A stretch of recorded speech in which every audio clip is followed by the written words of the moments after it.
देश के कोने कोने से जुड़े प्रत्येक भाजपा कार्यकर्ता का मैं अभिनंदन करता हूं।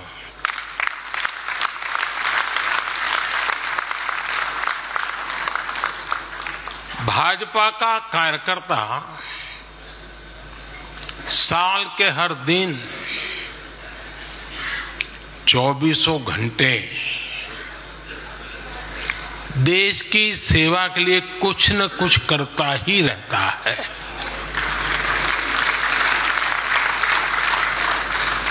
लेकिन अब अगले 100 दिन नई ऊर्जा, नया उमंग, नया उत्साह,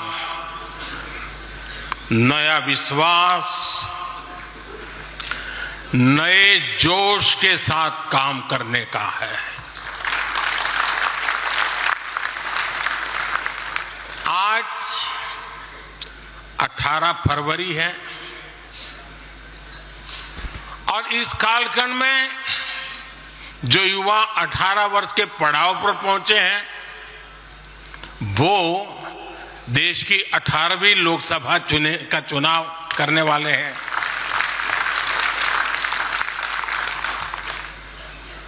अगले 100 दिन हम सबको जुट जाना है, हर नए वोटर तक पहुंचना है, हर लाभार्थी तक पहुंचना है, हर वर्ग, हर समाज, हर पंथ, परंपरा, सब लोगों के पास पहुंचना है। हमें सबका विश्वास हासिल करना है और जब सबका प्रयास होगा तो देश की सेवा के लिए सबसे ज्यादा सीटें भी बीजेपी को ही मिलेगी।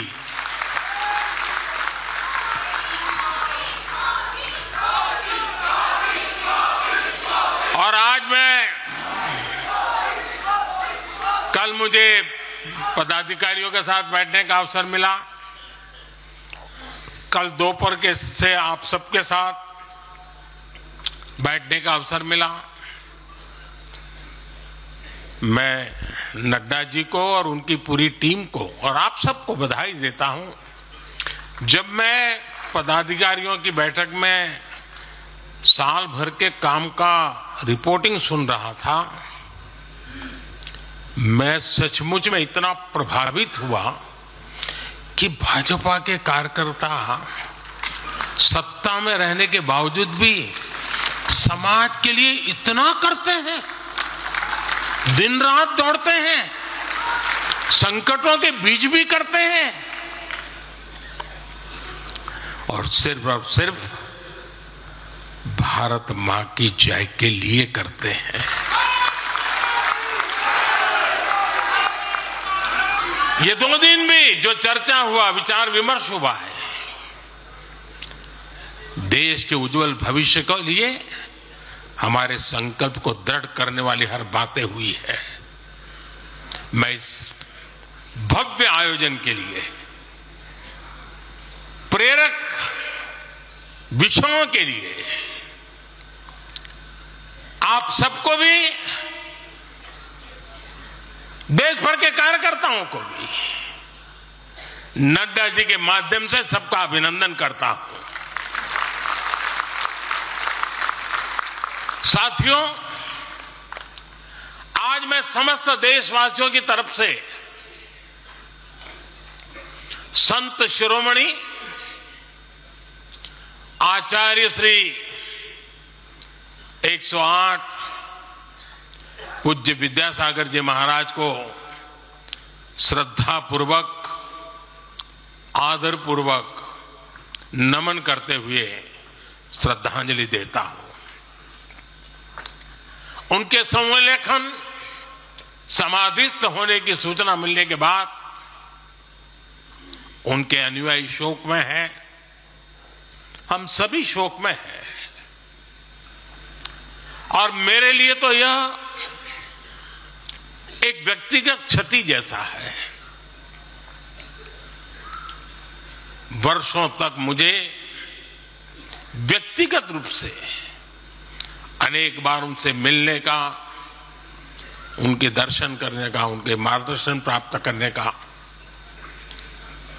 अवसर मिला है। कुछ ही महीने पहले ऐसा ही मन कर गया था, मेरे प्रवास कार्यक्रम को बदल करके बहुत सुबह सुबह मैं उनके पास पहुंच गया था। तब पता नहीं था कि मैं दोबारा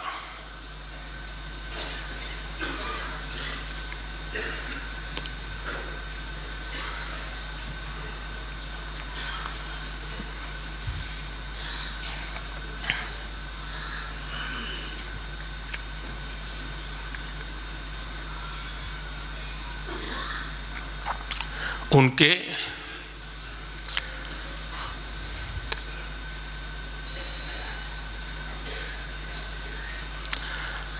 दर्शन नहीं कर पाऊंगा।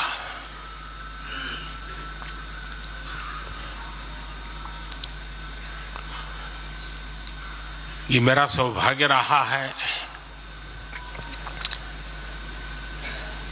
कि पिछले 50 से भी ज्यादा वर्षों से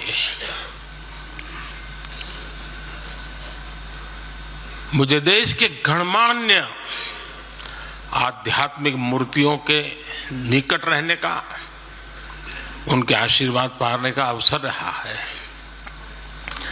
और इसलिए मैं उस आध्यात्मिक जगत की उस शक्ति को भलीभांति जानता हूं, समझता हूं, अनुभव करता हूं। आपको सुनकर के आश्चर्य होगा कि वे तो दिगंबर परंपरा से थे। उनका जीवन कैसा होता है हम जानते हैं, लेकिन शायद ही कोई ऐसी महत्वपूर्ण घटना ऐसी नहीं होगी या मेरी तरफ से कुछ महत्वपूर्ण किसी काम में मेरा संबंध आया हो, 24 घंटे के भीतर भीतर उसका एनालिसिस करके मुझे उनका संदेश आता था। यानी कितने जागरूक थे।